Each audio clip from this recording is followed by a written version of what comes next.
The state of Illinois is known for the city of Chicago, corrupt politics, and some of the best pizza in the United States. It was the home of 4 presidents: Abraham Lincoln, Ulysses S. Grant, Ronald Reagan, and Barack Obama, although Reagan was the only president to be born and raised there. It's the 5th most populous state in the Union and the 25th largest. And, with 4.4 million acres of forestland, there's plenty of room to hide hairy, lurking monsters. Henry McDaniel heard scratching on his front door around 9:30 p.m. April 25, 1973. When he looked out his window, saw something on the front porch that would terrorize the small community of Enfield for years. It had 3 legs on it, a short body, 2 little short arms, and 2 pink eyes as big as flashlights. It stood 4.5 feet tall and was grayish colored, he told the local press. McDaniel shot at the creature, hitting it once. The monster hissed at McDaniel, like a wildcat, then jumped like a kangaroo and moved 50 feet in 3 hops. When the local police arrived at the McDaniel house, they discovered dog-like footprints with 6 toes. McDaniel said he saw the monster again on 6th of May at 3 a.m. I saw something moving out on the railroad track and there it stood.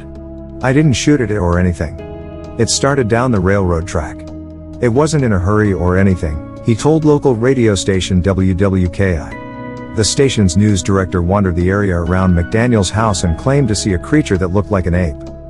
An extensive search failed to turn up the monster.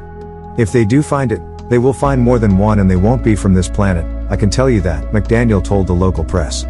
Speculation as to the monster's identity ranged from that of an escaped kangaroo to an escaped ape to an extraterrestrial.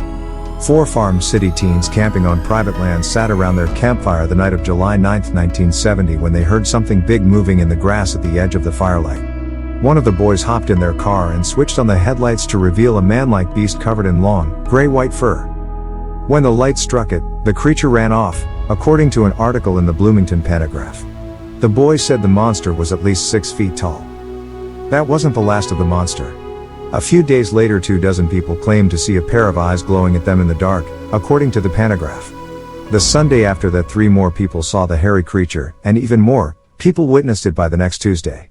I didn't think it was as tall as they said it was, witness Bob Tharp told the newspaper. It looked to be maybe 3 or 4 feet high.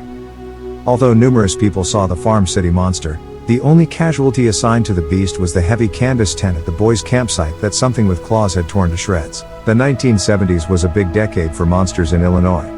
In 1972, a creature the locals around Coal Hollow Road called Ko-Omo, short for Coal Hollow Monster, was seen numerous times south of Peoria.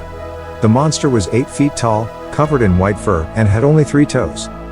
The monster encounters began after a family picnicking at Fond du Lac Park in East Peoria claimed to see unidentified lights sink behind trees, followed by a trail of smoke. That night more than 200 calls to the East Peoria Police Department reported the monster, which smelled like sulfur. Although 21 years later a local man claimed he'd fabricated the story as a prank, that doesn't account for the continued monster sightings, including similar descriptions of beasts labeled the Murfreesboro Mud Monster and Bull Valley Monster. In 1963, in the swampy land north of Harrisburg, a young man with a rifle stopped Saline County Sheriff James L. Thompson and told him he was hunting a monster. The creature was at least 8 feet long, as tall as a pony, and had a nose like an anteater, according to the Harrisburg Daily Register. More than 50 people have reported seeing the creature since 1963, but the Tuttlebottoms monster remains a mystery. According to an 1893 Tribune story, officers at Fort Sheridan on the North Shore, now the Sheridan Reserve Center, were so shaken by local sea serpent sightings, they signed a pledge to let liquor alone. Chicago, however, signed no such pledge, and from the 1860s to the 1930s, reports of a Lake Michigan serpent were frequent.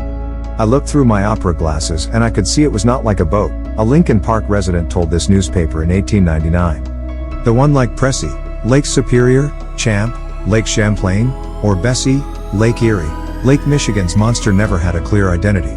In summer 1977, a 10-year-old boy outside Lincoln was attacked by giant birds. According to reports at the time, he was carried 30 feet and dropped.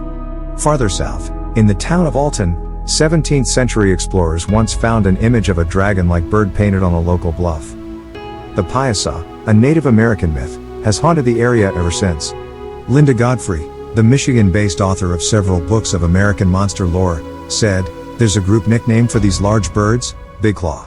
But my favorite variation is Bat Squatch. Isn't that kind of terrific?"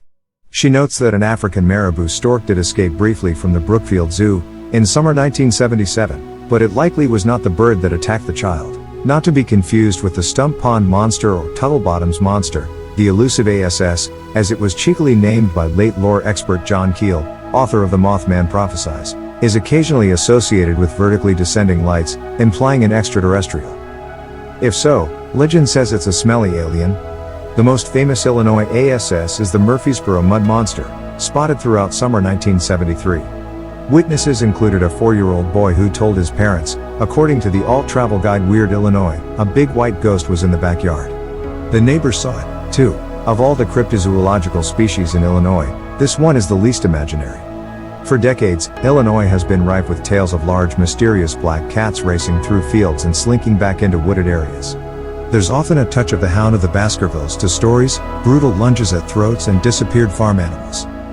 Coleman's Mysterious America, the Bible of North American mythological creatures, lists dozens of sightings, going back to 1917. Coleman himself said he saw one in 1969, and that he figures one or two possible explanations.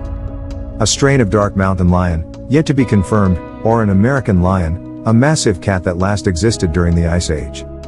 Snyder of the Brookfield Zoo has a simpler answer: cougars are now regularly seen now throughout the United States, in places where you don't expect. Many of them moving into new areas, and I would be more surprised if there wasn't a cougar or two in Illinois. Not to be confused with the Dog Man of McHenry, or the many dog people reported throughout Michigan since the 19th century. I don't believe this is a traditional medieval werewolf, said Godfrey, whose book American Monsters recounts a harrowing 2010 encounter between an Illinois behavioral psychologist and the beast. I prefer unknown upright canine. As a reporter in Wisconsin in the 1980s, Godfrey heard stories about a wolfman, consistent with the 2010 tale. The woman is driving with her fiancé near Chestnut Mountain. They're on a back road. They see a wolf walking on hind legs. It looks at them for a moment, then it leaps off at great speed. I think there are more sightings like that, but people don't want to be ridiculed. Some are in denial. They don't want to admit what they see.